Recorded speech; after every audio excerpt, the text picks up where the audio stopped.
주식 투자 심플하게 충분하게 스텝스. 스텝스 구독자 여러분 안녕하세요. 돈 되는 정보만을 꽉꽉 눌러서 알려주는 리서치 돈알리의 최상욱입니다.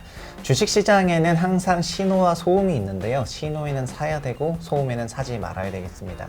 그런데 가장 중요한 신호 중에 하나가 섹터 애널리스트가 자기 섹터에 대한 뷰를 바꿀 때인데요. 오늘 그렇게 바꾼 섹터가 있다고 하니 한번 제대로 짚어보도록 하겠습니다.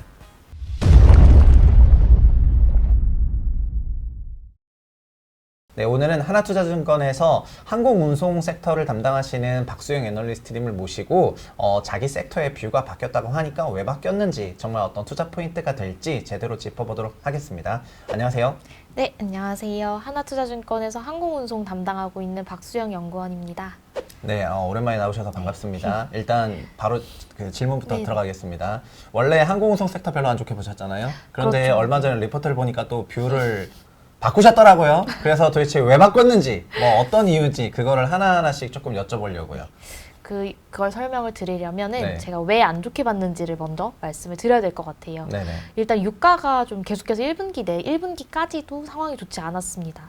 아시는 것처럼 항공유 가격도 그렇고 원유 가격도 작년 말까지 되게 좀 랠리였잖아요. 네. 그래서 1분기만 하더라도 항공유 분기 평균 가격이 103불 정도였습니다.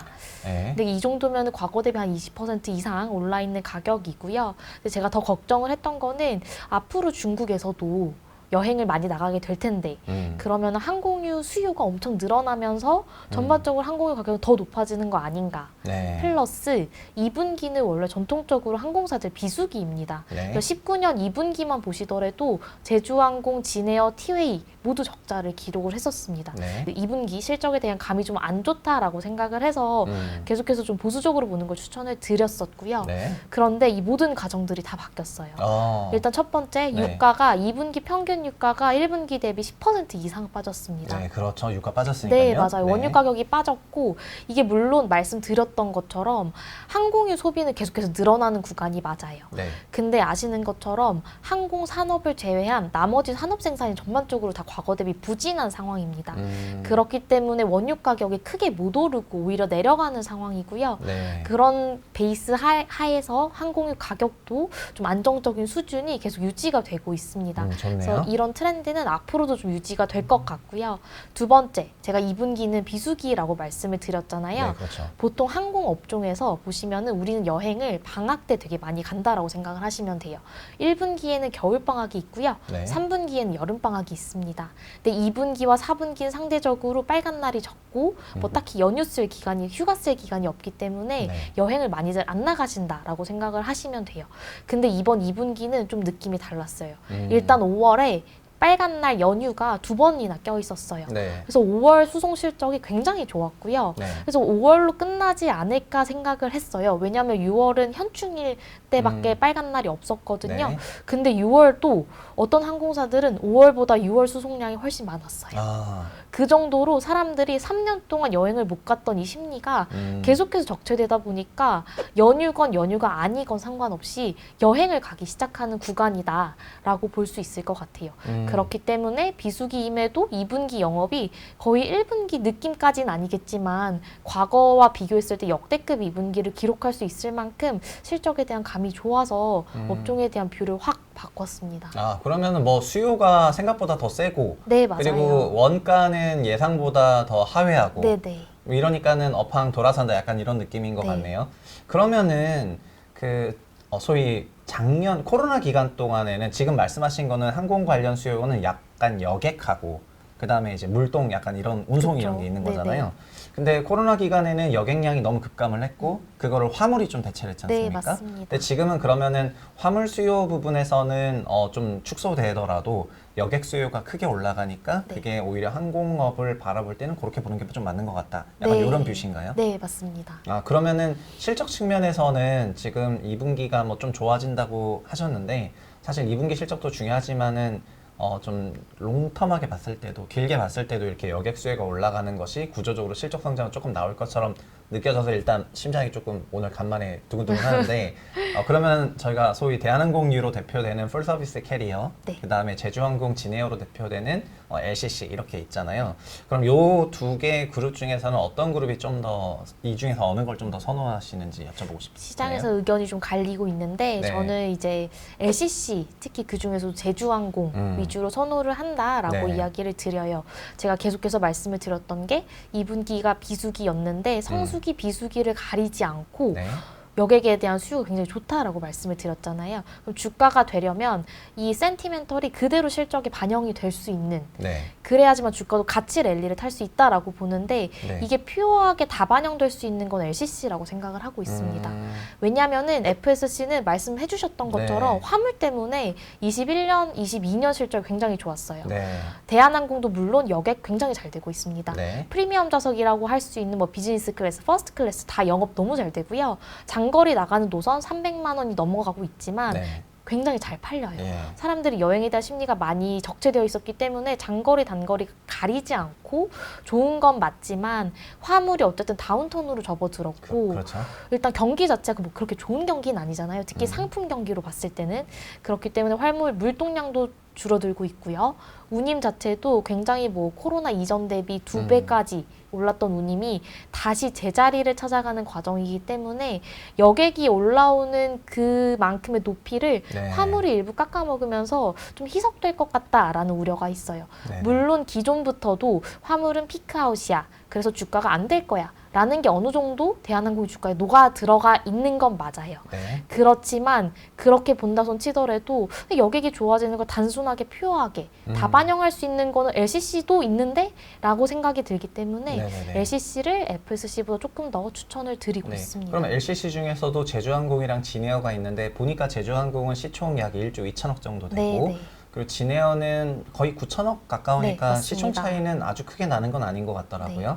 기본적으로 제주항공의 그럼 투자 포인트가 뭔지 좀 더 설명해 주시면 좋을 것 네, 같아요. 제주항공 같은 경우에는 일단 기재가 단 하나로 통일되어 있어요. 과거부터 737-800이라는 소형기로만 유지가 되고 있고요. 네. 올해 하반기부터 737 맥스라는 보잉의 신형기를 좀 점차 도입하면서 바꿔나가는 과정 중에 네. 있다라고 보시면 돼요. 어쨌든지 포인트는 기재가 동일해서 좀 고정비적인 측면에서 많이 덜어내는 게 일부 있다라고 네네네. 보시면 되는데 이 회사는 과거부터 지금까지 단 한 번도 영업 전략을 바꾼 적이 없어요. 우리의 목표는 MS 확대. MS 네. 1등, LCC 1등, 업계 1등 유지가 이 회사 전략입니다. 그래서 과거에는 수요가 안 좋을 때는 이 MS 1등 전략이 조금 수익성을 저하시키기도 했어요. 네네네. 그렇기 때문에 안 좋아하시는 분들은 그래 얘네 몸땡이 큰 거는 알겠어. 근데 수익성이 안 좋잖아 라면서 안 좋아하시는 분들은 계속 안 좋아하시는 네네. 회사라고 보시면 될 것 같은데 네네. 지금은 좀 다르게 봐도 된다라고 저는 생각을 하고 있습니다. 그건 왜 그렇죠? 일단 아까 네. 말씀드렸듯이 적체되어 있던 3년 동안 음. 누적된 수요가 폭발하는 구간이에요. 그래서 가격도 여전히 최근에 좀 빠졌다라고는 하지만 네. 코로나 이전 대비 20-30%가 올라있는 가격이 여전히 유지가 되고요. 염가 판매 여전히 하고 있지만 그래도 코로나 이전 대비 평균적으로 비싼 가격은 맞습니다. 네.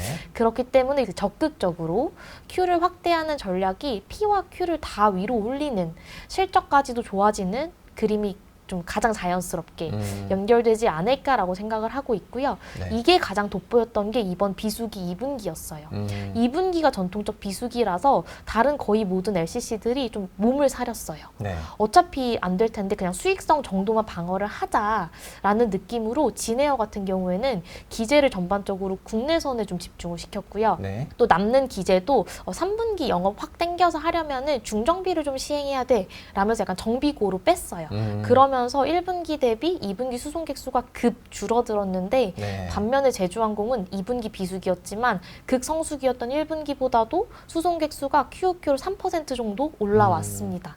그러니까 이 말인즉슨 비수기여도 굉장히 네, 네, 적극적으로 영업을 했고요. 근데 P 거의 빠지지 않았고 Q도 모객이 굉장히 잘 됐습니다. 그러니까 말씀드렸던 것처럼 지금 폭발하는 구간이기 때문에 MS를 확대하는 공격적인 전략이 오히려 좀 실적에 그 주가에 퓨어하게 가장 잘 반영되지 않을까라고 생각을 하고 있는 거예요. 그럼 뭐 말만 들으면 제주항공은 2분기 어마어마하게 서프라이즈인 것 같은데 네. 그럼 EQ 실적 얼마로 보시는지 하고 좀 더 네. 연간화해서 23년 실적을 22년 실적이랑 조금 러프하게 네, 비교해 네. 주시면 좋을 것 같습니다. 그래서 일단 2분기 실적을 영업이익 기준으로 말씀드리면은 네. 컨센서스가 한 200억 정도의 형성이 되어 있어요. 네. 아마 실적 발표 시즌이 가까워지면 조금씩 올라갈 것 같긴 하지만 이제 저는 일단 2분기 제주항공 영업이익 420억 정도 와, 추정을 하고 있습니다. 네네. 컨센을 2배로 추정하시다니 일단 용자십니다. 네, 맞습니다. 네. 그래서 뭐 2배까지는 아닐 텐데, 네, 아. 네. 그래서 200은 중반이니까 한 네, 70% 올라가는 맞아요. 거군요. 네. 그래서 좀 그렇게 좀 좋게 보고 있고요. 연간으로 보더라도 사실 22년은 연간으로 통으로 적자였기 때문에 당연히 흑자고요. 아, 적자에서 흑전. 19년, 네. 18년과 비교해도 2천억 레벨이 네. 예상이 되기 때문에 과거에 2천억 레벨을 냈던 적이 없는 회사예요. 네네. 영익 그래서, 기준으로요? 네, 영업이익 기준으로. 그렇기 때문에 역대급의 실적이 1분기, 2분기, 3분기, 4분기 내내 가능할 거다. 그러면은 이런 항공산업 같은 경우에는 목표 주가 밸류에이션을 어떤 식으로 해요? 일단 기본적으로 설비 투자가 많은 기업이 감가상각비 때문에 네, 맞아요. 소위 뭐 EV, EBITDA라는 네네. 정말 괴상한 그 밸류에이션을 쓰는데 여의도에서 많이 쓰는데 네. 개인 투자자들이 EV, EBITDA를 저도 이제 지금은 개인이나 마찬가지지만 친숙하게 다루기가 어렵거든요. 근데 영업이익이랑 순이익이랑 보면서 뭐 전반적으로 항공업계는 그러면 EV, EBITDA 멀티플을 쓰시는지? 네, 맞습니다. 전반적으로 아하. EV, EBITDA라는 멀티플을 쓰고 있고요. 네네. 상각비 나가는 게 많아서 네네. 그런 부분을 좀 보전하고자 EV, EBITDA를 써요. 그럼 EV, EBITDA로 했을 때 목표 시가총액이라든가 목표 주가는 어떻게 되는지 좀 궁금하고 그리고 다른 이제 그 항공 기업들하고도 좀 같이 비교하면서 얘기해 주시면 좋을 것 같아요. 제주항공 먼저. 제주항공 네네. 지금 시총이 한 1.2조 정도까지 올랐을 텐데 지금 대비 상승 여력은 한 30% 정도 남아있다라고 볼 수 있을 것 같고요. 네네. 진에어도 비슷한 룸이 남아있다라고 보고 있습니다. 이제 한 25% 정도 최근에 진에어는 좀 많이 올랐고요. 그래서 이제 제주항공의 상승 여력이 가장 높아서 LCC 중에서는 가장 추천을 드리고 있습니다. 그렇군요.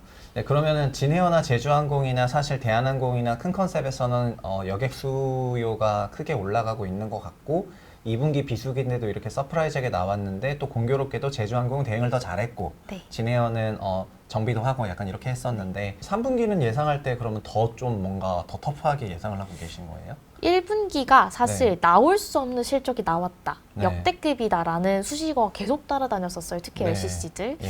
그래서 그러면서 야 근데 1분기였으니까 가능했던 거야. 왜냐면은 뭐 티켓 가격도 비쌌고 네. 모객도 굉장히 잘 됐고 이거를 우리가 또 기대할 수 있을까? 라는 시장에 좀 불신이 있었고 저도 네. 마찬가지로 믿지 않았어요. 예. 근데 지금의 트렌드만 본다라고 하면은 3분기에도 티켓 가격이 물론 조금 빠지고는 있지만 그래도 1분기에 근접하는 영업이익 충분히 가능하지 않을까라고 생각을 하고 있습니다. 그러면은 그 제주항공 기준으로는 아까 말씀하셨던 그 이익의 정점이 17, 19년 그 사이였나요? 언제가 제일 이익이 좋았었던? 18년이 역대급이었다라고 보시면 2018년도요? 돼요. 아, 네. 그때도 연간으로 영익 2천억은 못했었던 거예요? 네, 맞습니다. 아, 그런데 올해는 그러면 그 정도가 기대가 되는 수준이다? 네, 그렇게 보고 있습니다. 야, 그럼 뭐 어마어마해졌네요. 그러면은 항공사가 전체적으로 뭐 다 좋아진 거네요. 그냥 네. 몇 개 항공사에 대해서 좀 투자 포인트가 있는 거지만은 뭐 대한항공 포함해서 다 좋아진 것 같고 그러면은 항공산업 보실 때 어쨌든 1분기에는 보수적으로 보셨잖아요. 1분기 진입하기 전에는 네네. 그런 것처럼 지금 보시는 뷰에서 앞으로 어떤 지표들을 조금 더 유심히 봐서 이제 이런 것들이 좀 위험한 그런 리스크 포인트 이런 것들이 있을 만한 게 뭐가 있는지 그런 것도 같이 얘기해 주시면 좋겠습니다. 일단 가장 중요하게 봐야 될 거는 유가의 움직임이라고 생각을 해요. 전체 영업 비용이 보통 30% 정도를 네. 연료유류비가 차지한다라고 보시면 되거든요. 네네네. 그렇기 때문에 만약에 갑자기 항공유 가격이 급등을 한다라고 하면은 비용 부담이 엄청 커지는 거라서 여기는 좀 조심을 해야 된다라고 말씀을 드리고 있고요. 갑자기 경기가 조금 더 안 좋아져서 여행 심리까지 꺾인다라고 하면은 예상보다도 수요가 안 나올 테니 그런 부분에 있어서는 조금은 조심을 해야겠다라고는 이야기를 드리고 있습니다. 그리고 대한항공 얘기를 저희가 좀 덜 한 것 같아서 네네. 대한항공 얘기도 했으면 좋겠는데 그럼 대한항공에 대해서도 뭐 목표가를 올렸거나 아니면 뭐 좀 이렇게 변화가 있으신 상황인지? 네, 그래서 어쨌든 유류비가 빠진 거는 뭐 제주항공도 그렇지만 대한항공도 똑같이 적용을 받는 상황이라서 목표가를 기존 3만 원에서 3만 네. 6천 원으로 상향 조정을 했고요. 유류비가 빠지면서 실적이 좋아지는 부분도 있고 말씀드렸던 것처럼 여기 또 여객이 계속 좋아지는 구간이라서 네. 실적을 기존 대비 조금 대폭 상향 조정을 했다라고 말씀을 드릴 수 있을 것 같아요. 네, 와, 그러면 어쨌든 대한항공도 그렇고 제주항공도 그렇고 진에어도 그렇고 실적 기준으로 이제 위가 열려 있는 약간 그런 국면인 것 같은데 생각하시기에 그럼 주가는 이런 거를 아직 덜 반영했나요? 아니면 좀 반영했는지? 최근에 조금 움직였다, 올랐다라고는 하는데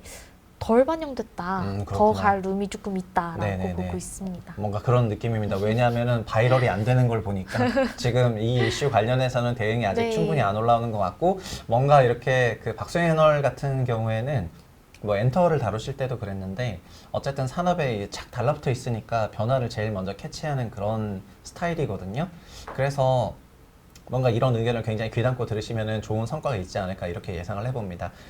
오늘 그 항공 섹터에 대해서 뷰를 바꾸고 그리고 투자 포인트를 새롭게 제시해 주신 분은 하나투자증권의 운송 섹터 담당하시는 박수영 애널님이시고요. 그리고 박수영 애널리스트님은 뭐 보시는 것처럼 굉장히 젊고 부지런한 그런 스타일이기 때문에 지속해서 이렇게 리포트에 관심을 가져주시면은 투자에 상당한 도움이 되지 않을까 그렇게 생각이 됩니다. 저희는 여기까지 하겠습니다. 감사합니다. 감사합니다.